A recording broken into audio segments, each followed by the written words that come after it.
जय दुर्गे माँ। श्री दुर्गा सप्तशती सप्तमो अध्याय। चंड और मुंड का वध। ध्यान।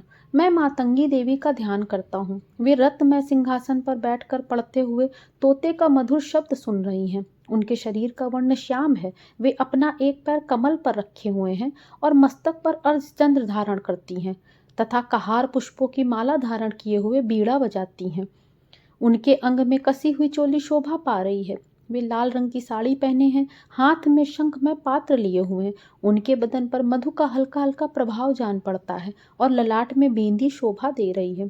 ऋषि कहते हैं, तदनंतर शुभ की आज्ञा पाकर वे चंड और मुंड आदि दैत्य चतुरंगनी सेना के साथ साथ अस्त्र शस्त्रों से सुसज्जित हो चल दिए। फिर गिरिराज हिमालय के सुवर्ण में ऊंचे शिखर पर पहुंचकर उन्होंने सिंह पर बैठी देवी को देखा। वे मंद मंद मुस्कुरा रही थी। उन्हें देखकर दैत्य लोग तत्परता से पकड़ने को उद्यत करने लगे। किसी ने धनुष तान लिया, किसी ने तलवार संभाली, तो कुछ लोग देवी के पास आकर खड़े हो गए। तब अंबिका ने उन शत्रुओं के प्रति बड़ा क्रोध किया। उस समय क्रोध के कारण उनका मुख काला पड़ गया, ललाट में भौं टेढ़ी हो गई तथा वहां से तुरंत विकराल मुखी काली देवी प्रकट हुई, जो तलवार और पाश हाथ में लिए हुए थी। वे विचित्र खटवांग धारण किए थी तथा चीते के चर्म की साड़ी पहने हुए थी। उनके गले में नरमुंडों की माला विभूषित थी। उनके शरीर का मांस सूख गया था, केवल हड्डियों का ढांचा था, जिससे वे अत्यंत भयंकर जान पड़ती थी। उनका मुख बहुत विशाल था, जीभ लपलपाने के कारण वे और भी डरावनी प्रतीत होती थी। उनकी आंखें भीतर को धसी हुई तथा कुछ लाल थीं। वे अपनी भयंकर गर्जना से संपूर्ण दिशाओं को गुंजा रही थी। बड़े बड़े दैत्यों का वध करती हुई वे कालिका देवी बड़े वेग से दैत्यों की उस सेना पर टूट पड़ी और उन सबका भक्षण करने लगी। वे पार्श्वरक्षों, अंकुशधारी महावतों, योद्धाओं और घंटा सहित कितने ही दैत्यों को एक ही हाथ से पकड़कर मुंह में डाल लेती थी। इसी प्रकार घोड़े, रथ और सारथी के साथ रथी सैनिकों को मुंह में डालकर वे उन्हें बड़े भयानक रूप से चबा डालती थी। किसी के बाल पकड़ लेती, किसी का गला दबा देती, किसी को पैरों से कुचल डालती और किसी को छाती से धक्के देकर गिरा देती। वे असुरों के छोड़े हुए बड़े बड़े अस्त्र शस्त्र मुंह में पकड़ लेती थी और रोष में भरकर उन्हें दांतों से पीस डालती थी। काली ने बलवान एवं दुरात्मा दैत्यों की वह सारी सेना रौंद डाली, खा डाली और कितनों को मार भगाया।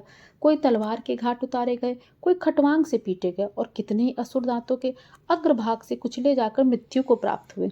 इस प्रकार देवी ने असुरों की उस सारी सेना को क्षण भर में मार गिराया। यह देखकर चंड उन अत्यंत भयानक काली देवी की ओर दौड़ा तथा महादैत्य मुंड ने भी अत्यंत भयंकर बाणों की वर्षा की तथा हजारों बार चलाए हुए चक्रों से उन भयानक नेत्रों वाली देवी को आच्छादित कर दिया।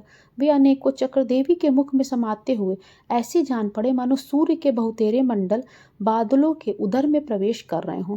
तब भयंकर गर्जना करने वाली काली ने अत्यंत रोष में भरकर विकट अट्टहास किया।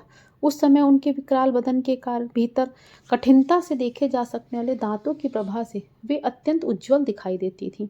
देवी ने बहुत बड़ी तलवार हाथ में लेकर हंग का उच्चारण करके चंड पर धावा बोला और उसके केश पकड़कर उसी तलवार से उसका मस्तक काट डाला। चंड को मारा गया देखकर मुंड भी देवी की ओर दौड़ा। तब देवी ने रोष में भरकर उसे भी तलवार से घायल करके धरती पर सुला दिया। महापराक्रमी चंड और मुंड को मारा गया देखकर मरने से बची हुई बाकी सेना भय से व्याकुल हो चारों ओर भाग गई।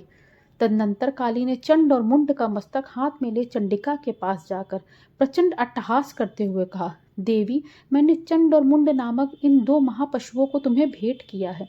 अब युद्ध यज्ञ में शुंभ और निशुंभ का तुम स्वयं ही वध करना। ऋषि कहते हैं, वहां लाए हुए उन चंड और मुंड नामक महादैत्यों को देखकर कल्याणमयी चंडी ने काली से मधुर वाणी में कहा, हे देवी, तुम चंड और मुंड को लेकर मेरे पास आई हो, इसलिए अब इस संसार में चामुंडा नाम से तुम्हारी ख्याति होगी। इति श्री मार्कंडेय पुराणे सावर्णिके मन्वंतरे देवी महात्म्ये चंड मुंड वधो नाम सप्तमो अध्याय। बोलो दुर्गा मैया की जय।